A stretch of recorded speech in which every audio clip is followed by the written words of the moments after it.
قبل أن نستهل قصتنا المرعبة لهذا اليوم، فلا تنسوا الإعجاب بالمقطع والاشتراك في القناة ومشاركتنا آراءكم في التعليقات، فبدعمكم نستمر في تقديم المزيد من القصص الأكثر غموضاً وإثارة. سيداتي وسادتي، القصة التي سأسردها عليكم اليوم ليست مجرد حكاية عابرة، إنها رواية تقشعر لها الأبدان، وتكشف الستار عن الوجه المظلم لعالم السحر والسحرة، وأولئك الذين يتخفون خلف قناع المعالجين الروحانيين. قصة غارقة في الضلال والشرك، تجعل المرء يدرك بعمق عظمة نعمة الهداية ونور الإيمان. أعترف لكم وأنا أعد هذه المادة كان قلبي يخفق بشدة، فما ستستمعون إليه ليس مجرد كلمات مرسلة، بل هو اعتراف حقيقي ومزلزل من شخص عاش في دهاليز الظلام لسنوات طويلة، وقرر أخيراً أن يخرج ليفضح كل شيء. إنها قصة داود محمد فرحان، أشهر ساحر تائب، الذي قرر بعد عودته إلى الحق أن يهتك أستار هذا العالم، ويجيبنا على السؤال الصادم: ما الذي يتطلبه الأمر حقاً لتصبح ساحراً أو معالجاً روحانياً في عرفهم؟ استعدوا لنبحر في تفاصيل هذه الرحلة المرعبة من بدايتها وحتى الختام. داود محمد فرحان من قلب اليمن، ينحدر من عائلة توارثت السحر كابراً عن كابر، حيث يسلم كل جيل أسرار الشعوذة للجيل الذي يليه. بل إن المنطقة التي نشأ فيها داود برمتها لم تكن تعرف إلا بانتشار أعمال السحر والارتباط بالعوالم المظلمة، وبالطبع لم يكن العامة يطلقون عليه لقب ساحر، بل استبدلوه بمسمى المعالج الروحاني، سعياً منهم لتغليف الكفر والشرك بالله بغلاف يبدو مقبولاً وجذاباً في أعين الناس. منذ نعومة أظفاره كان والد داود يطمح أن يرى ابنه نسخة مكررة منه، وبينما كان داود لا يزال طفلاً بدأ والده ينفث عليه الطلاسم والتعاويذ السحرية بهدف تمكين الجن من تلبس جسده، ليضمن أن يصبح داود ساحراً يكمل مسيرة والده وجده وبقية أفراد العائلة.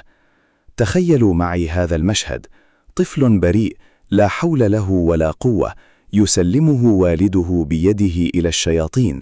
إنه حقاً أمر يدمي القلوب. في طفولته كانت تنتاب داود نوبات صرع ليلية مفاجئة بلا سبب طبي، إذ كان يستيقظ فجأة على صراخ مروع، وفي تلك اللحظات العصيبة كان الجن يقترب منه إلى أبعد الحدود. كان الأب يدرك تماماً أن تلك الحالة التي يعيشها الطفل ليست سوى البدايات الأولى لتملك الشياطين من جسده.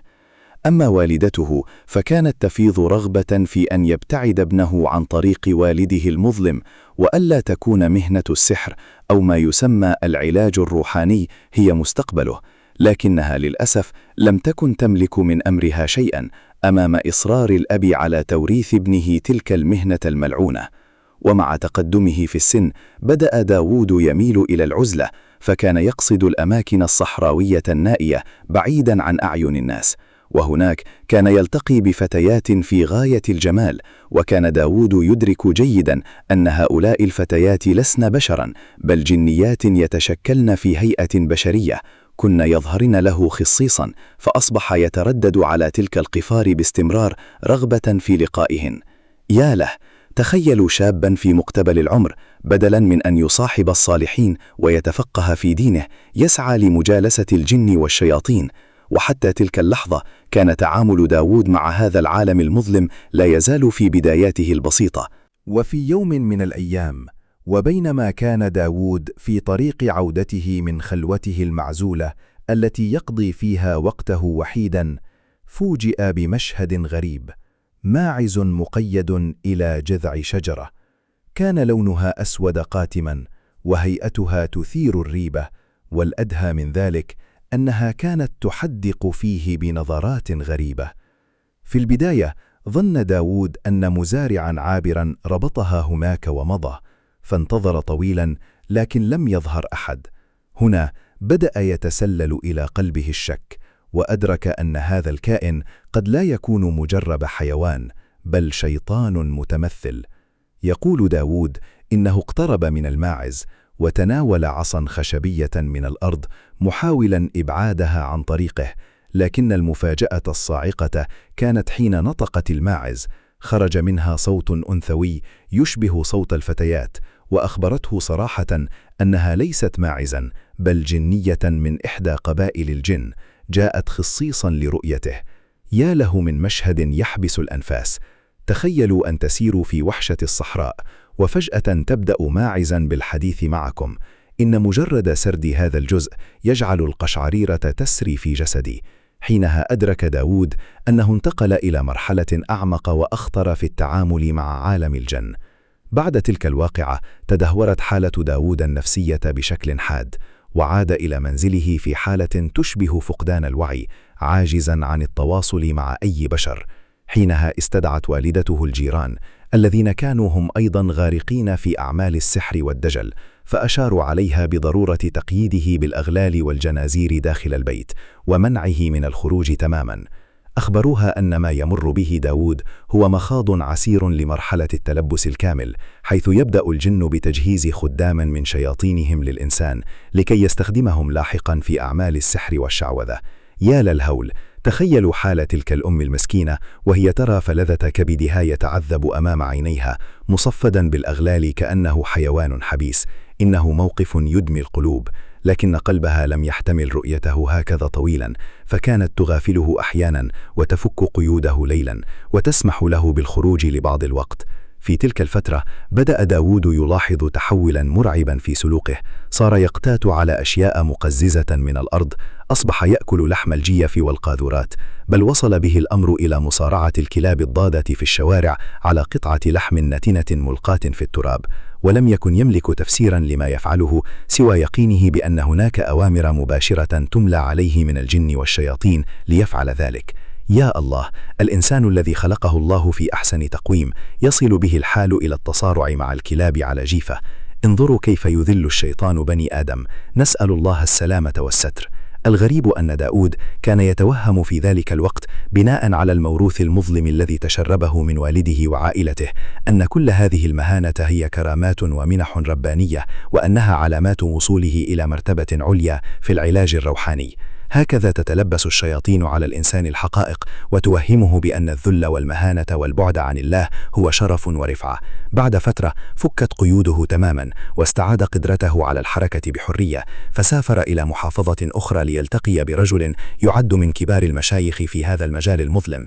جلس معه ذلك الدجال وبدأ يلقي عليه بعض الأسئلة، ثم شرع في كتابة طلاسم وتعاويذ معقدة. وبعد أن انتهى زف إلى داود الخبر المشؤوم: لقد أصبحت الآن جاهزا لتكون معالجا روحانيا قويا.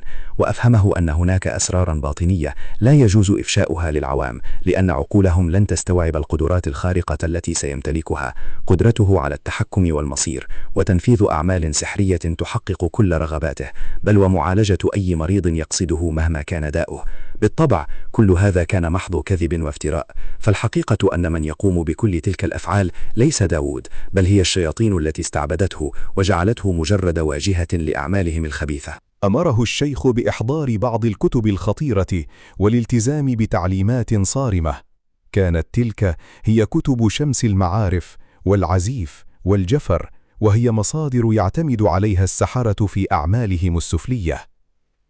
كان داود يمتلك خاتما روحانيا يتوسطه حجر نادر يسكنه رهط من الخدام، كما كان يحمل مسبحة لا تفارق يده، غايتها الوحيدة إيهام الناس بأنه رجل صالح وتقي. ومن شروط طقوسه أن يطيب الخاتم والمسبحة بأجود أنواع العود، فبمجرد جلوسه في جلسات العلاج المزعومة تفوح الرائحة الزكية، فيتوهم الحاضرون أنهم في حضرة جلسة روحانية مباركة. انظروا إلى حجم الخداع، كل شيء كان مدروسا بدقة لسلب عقول الناس. العود والمسبحة والثياب البيضاء ما هي إلا ديكور زائف لزرع الثقة في قلوب الضحايا. لكن الحقيقة كانت صادمة، فقد كان يسخر مجموعة من الجن لتنفيذ مآربه، وهم من كانوا يملون عليه الوعود الكاذبة. بل إن هؤلاء الخدام كانوا يأتونه بأسرار الزائر ومعلوماته الخاصة من خلال التواصل المباشر مع قرين الشخص، فيعرفون اسمه وتفاصيل حياته التي يسعى الساحر لمعرفتها. فحين يسألك الساحر عن اسمك أو مشكلتك، فليس ذلك علما بالغيب، بل هي الشياطين التي تستنطق قرينك وتخبره بكل شيء. وبعد مضي 5 سنوات تقريبا، بدأ داود يشعر بضعف خدامه، وبأن المعلومات التي يأتونه بها لم تعد نادرة أو كافية، مما هدد مكانته ودخله المالي الوفير الذي كان يجنيه من أعمال السحر تحت غطاء العلاج الروحاني. وفي يوم من أيام خلوته، وبينما كان يستحضر الجن، ظهر له رجل طاعن في السن، بياضه ناصع وثيابه بيضاء، لكن ملامحه كانت تبعث في النفس رعبا شديدا. أدرك داود أنه أمام واحد من كبار ملوك الجن، خاصة وأنه كان يلح في طلب خدام أكثر قوة لتعزيز سحره. استمع ذلك الكيان لطلب داود ثم اختفى فجأة، وبعد دقائق اكتشف داود أن الرجل قد أرسل له جيشا من الخدام، لكن خضوعهم له كان مرهونا بتنفيذ شروط مروعة. أقسم لكم يا رفاق إن قلبي ليرتجف وأنا أسرد عليكم هذه التفاصيل البشعة، لكن كشف حقيقة هؤلاء السحرة بات ضرورة. طلب منه الذهاب إلى خلوته وبصحبته المصحف الشريف، ثم تمزيقه من المنتصف ووضعه تحت قدميه ليدوس عليه وهو يسير فوق الرمال. أستغفر الله العظيم، تخيلوا أن يهان كلام الله تحت الأقدام، إنه أقبح صور الكفر التي قد يرتكبها إنسان. ولم يتوقف الأمر عند هذا الحد، بل أمر بتمزيق المصحف إلى أوراق يفرشها أمامه ليمارس فوقها الرذيلة. ولأن هذه هي المرحلة الأصعب، كان لزاما عليه البقاء في خلوته 40 يوما كاملة بنفس الطريقة والمكان، دون لمس الماء أو الاغتسال، باقيا على جنابته طوال تلك المدة. ومن شروطهم أيضا ألا يجالس الصالحين، وألا يقرأ من القرآن إلا آيات معدودة يسمح له بها فقط لإيهام الناس بأنه معالج روحاني. يا الله، 40 يوما من الكفر الصريح وتدنيس المقدسات وارتكاب كل المحرمات.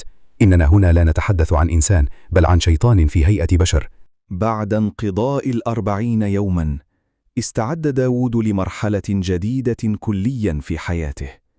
في مطلع كل جلسة روحانية، سواء قصده الناس أو ذهب هو إليهم، كان يستهل مجلسه بتلاوة ما يبدو للعيان أنه قرآن، لكن الحقيقة كانت مغايرة تماما. لم تكن تلك آيات صحيحة، بل كانت كلمات مشوهة ونصوصا محرفة.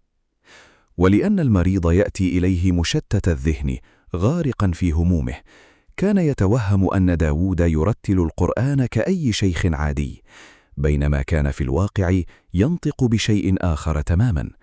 إنما كان يتلوه داود في تلك اللحظات ليس إلا طلاسم شيطانية يستحضر بها خدام الجلسة، ويطلب منهم مده بمعلومات دقيقة عن السحر المصاب به هذا الشخص، أو أسرار من حياته لا يعلمها أحد. عندها يبدأ الخدام بالتواصل مع قرين الشخص الجالس، يستقون منه المعلومات ويبلغونها لداود، الذي يبدأ بدوره بصدم الحاضرين بتلك الأسرار. وبطبيعة الحال، كان الناس البسطاء حين يسمعون الساحر يكشف خباياهم يظنون أنه ولي من أولياء الله الصالحين، في حين أن الحقيقة الصادمة أنه كافر ساحر يتعامل مع الشياطين. ومن بين الشروط القاسية التي توجب على داود الالتزام بها أن يظل دوما على جنابه، مع الحرص على الظهور أمام الناس بزي المشايخ ووقارهم. وحتى لو كان يسير في الشارع ورفع الأذان، كان يدخل المسجد ليصلي مع الناس وهو على غير طهارة، دون أن يتوضأ أبدا. كانت صلاته باطلة، لكنه كان يؤديها رياء ليوهم الناس بصلاحه. يا الله، أي نفاق هذا، وأي كذب وافتراء! وبعد توبته، كشف داود سرا سطيرا. لماذا يطلب بعض المعالجين الروحانيين أو السحرة من الناس ذبح قرابين معينة، كأن يطلبوا ذبح أرنب أو ماعز أو طائر بمواصفات خاصة وإحضار دمه في الجلسة التالية؟ إن الهدف الحقيقي ليس في قيمة الذبح للسحر بحد ذاته، بل الغاية هي الشرك بالله. فعندما تقدم الذبيحة لغير الله، يضمن داود أن الشخص الذي لجأ إليه قد سقط في مستنقع الشرك. فالساحر هنا لا يكتفي بضلال نفسه، بل يجر الناس معه إلى الكفر. نسأل الله السلامة والستر. استمر داود في طغيانه حتى جاء يوم، وبينما هو في إحدى جلساته داهمه تعب وإرهاق شديد، فاستأذن أهل البيت لينال قسطا من الراحة. وهناك رأى في منامه رؤيا مفزعة. رأى نفسه في قريته القديمة وقد فارق الحياة، والناس من حوله يعاملونه كميت، وهو يحاول جاهدا أن يتحدث إليهم، لكن أحدا لا يسمعه. مر بكل مراحل الموت، الغسل والتكفين، وصولا إلى الدفن، والناس يوالونه التراب وهو يصرخ فيهم: أنا حي، أنا مستيقظ، لكن صرخاته تلاشت دون جدوى. وما إن أغلق عليه القبر حتى انشقت الأرض عن يد عملاقة قبضت على جسد داود ورفعته عاليا، ثم ألقته على الأرض بقوة زلزلت كيانه، وهتف به صوت آمر: صل لله مرة واحدة. استيقظ داود على ألم مبرح وصرخة مدوية هزت أركان البيت، ففزع الجميع وهرعوا إليه، ولم يدري أحد ما أصابه. يا الله، لقد كان ذلك إنذارا إلهيا، رسالة واضحة تقول له: صلي، تب، ارجع إلى خالقك. ولكن للأسف كانت قبضة الشياطين لا تزال تحكم طوقها حول عنقه. ولأن وسوسة الشياطين هي سلاحهم الأقوى، فقد شرعوا يبثون في روع داود أن ما أصابه من وهن إنما هو ضريبة غضبهم عليه، لأنه تجرأ ونام في بيت الغرباء قبل أن يتم طقوسه وأعماله الشيطانية. ورغم شعوره بالإنهاك الشديد الذي كبل جسده، استسلم داود لسلطان النوم مرة أخرى. لكن الحلم الثاني كان أشد وطأة وأكثر مباشرة وحسما.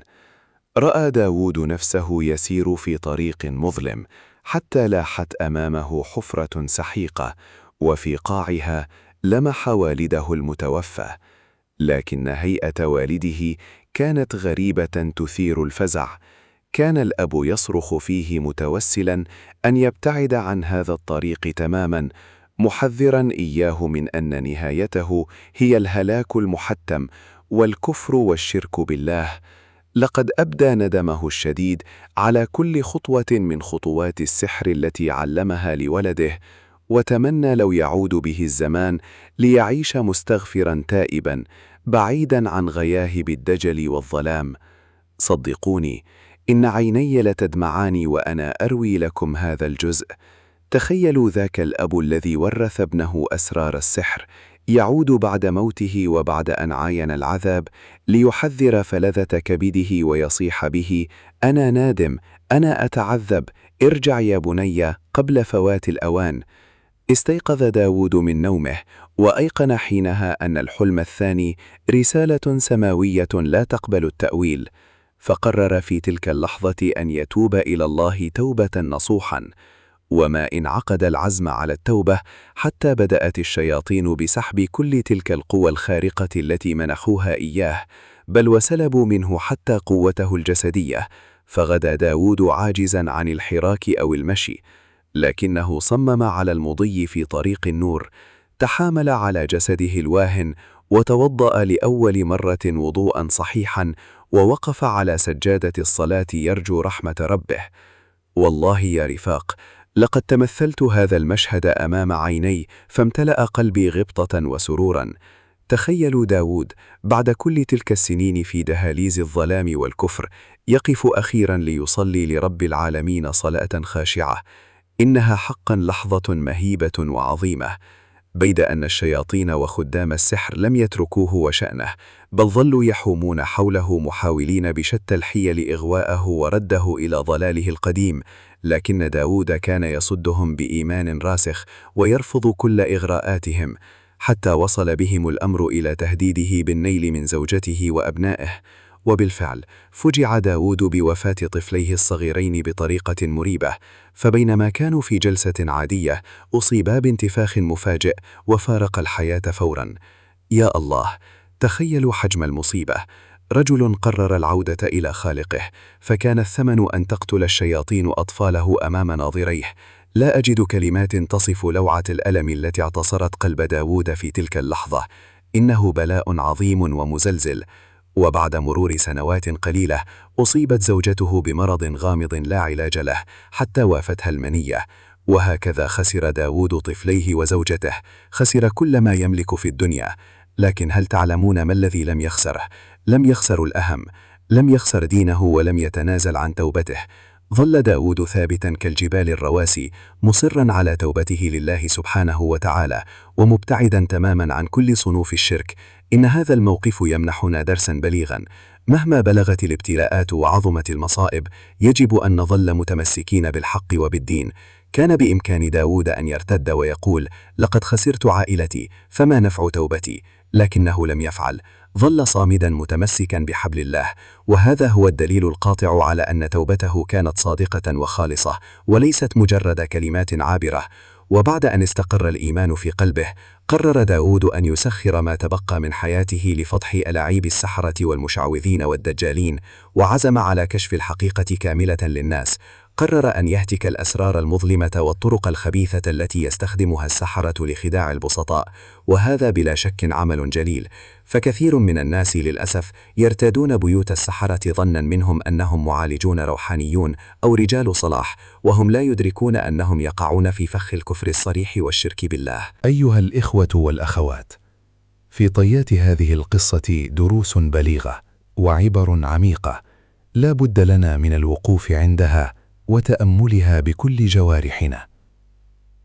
أولاً، إن السحرة ومن يطلقون على أنفسهم زوراً المعالجين الروحانيين ما هم إلا خارجون عن الملة، مشركون بالله العظيم. فكل ما يقومون به من أفعال شائنة إنما هو بمدد من الشياطين، ولا صلة له بكرامات الله أو قدرته. ثانياً، إن من يقصد ساحراً فقد أوبق نفسه في شرك عظيم. يقول النبي صلى الله عليه وسلم: من أتى عرافاً أو كاهناً فصدقه بما يقول فقد كفر بما أنزل على محمد. فالحذر الحذر، إن الأمر جلل والمآل خطير. ثالثاً، تعمد الشياطين إلى استخدام أساليب تضليلية لإيهام الناس، كاستخدام السبحة والبخور والثياب البيضاء أو تلاوة القرآن بصورة محرفة ومغلوطة. كل هذا ليس إلا ستاراً خادعاً لكسب ثقة الضحايا. رابعاً، حين يعزم الإنسان على التوبة تبذل الشياطين قصارى جهدها لمنعه، بالتهديد تارة وبإيذاء الأهل تارة أخرى، في محاولة يائسة لرده إلى طريق الكفر والضلال. خامساً، باب التوبة مفتوح لكل من أناب مهما بلغت آثامه. فهذا داود الذي ظل ساحراً لسنوات طويلة وارتكب أفظع الموبقات، حين صدق في توبته قبل الله أوبته، فالله سبحانه هو الغفور الرحيم. سادساً، التوبة الصادقة تتطلب ثباتاً ويقيناً، فهي ليست مجرد كلمات نرددها، بل هي عزيمة لا تلين أمام العواصف والابتلاءات. رسالتي لكل من تسول له نفسه اللجوء إلى ساحر أو مدع للعلاج الروحاني: أنت تدمر نفسك، أنت تبيع دينك وآخرتك من أجل حلول دنيوية زائفة. الساحر لن يمنحك حلاً، بل سيوهمك بالخلاص، بينما تزداد معاناتك في الخفاء. إنك تلج في تيه لا ينتهي، سيطلب منك المزيد من المال والمزيد من الأفعال الشركية. ما هو الحل الحقيقي إذن؟ الحل يكمن في اللجوء إلى الخالق سبحانه وتعالى بالدعاء الصادق والصلاة وتلاوة القرآن والرقية الشرعية الصحيحة التي يؤديها أهل الصلاح والتقوى على طهارة ويقين. يقول الله تعالى في محكم تنزيله: وإذا سألك عبادي عني فإني قريب أجيب دعوة الداعي إذا دعان. ربنا قريب يسمعنا ويستجيب لنا، فكيف نتركه ونذهب لكافر يستعين بالشياطين؟ وإلى كل ساحر أو مشعوذ يسمع كلماتي هذه: يا أخي، باب التوبة لا يزال مشرعا. مهما عظمت ذنوبك فإن رحمة الله أوسع. انظر إلى قصة داود، كان غارقا في الظلمات، وعندما تاب وجد الله توابا رحيما. إنك تشتري دنيا فانية بآخرة باقية، وتقتات من سحت سيكون وبالا عليك. فكر في وقوفك بين يدي الله، فكر في أهلك وذريتك، هل ترضى لهم العيش من حرام؟ تب الآن قبل فوات الأوان وقبل أن يأتيك الموت وأنت على ضلالك. أيها الأحبة، إن هذه القصة تجعلنا نحمد الله بكرة وأصيلا على نعمة الهداية وعلى التمييز بين الحق والباطل. توبة داود درس قاصم لكل دجال ومنارة أمل لكل من أراد العودة إلى طريق الحق. تذكروا دائما أن التوبة النصوح تتطلب الإقلاع عن الذنب والندم على ما فات والعزم الأكيد على عدم العودة والثبات أمام المحن، تماما كما ثبت داود رغم فقدانه لأهله وماله. نسأل الله الهداية لنا جميعا وأن يعصمنا من شرور الشياطين والسحرة والمشعوذين. وتذكروا دائما قوله تعالى: ومن يتوكل على الله فهو حسبه. ختاما، لا تنسوا دعم القناة بالإعجاب والاشتراك، وشاركونا آراءكم في التعليقات، وانشروا هذا المقطع ليصل لكل من غرر بهم الدجالون لعلكم تكونوا سببا في نجاتهم. ملاحظة هامة: من كان له سابق تعامل مع هؤلاء فعليه بالتوبة الفورية واستشارة أهل العلم الثقات للتخلص من أي آثار سحرية، والإكثار من الاستغفار وقراءة سورة البقرة، فهي الحصن الحصين من كل شر. حفظنا الله وإياكم وهدانا لما يحبه ويرضاه.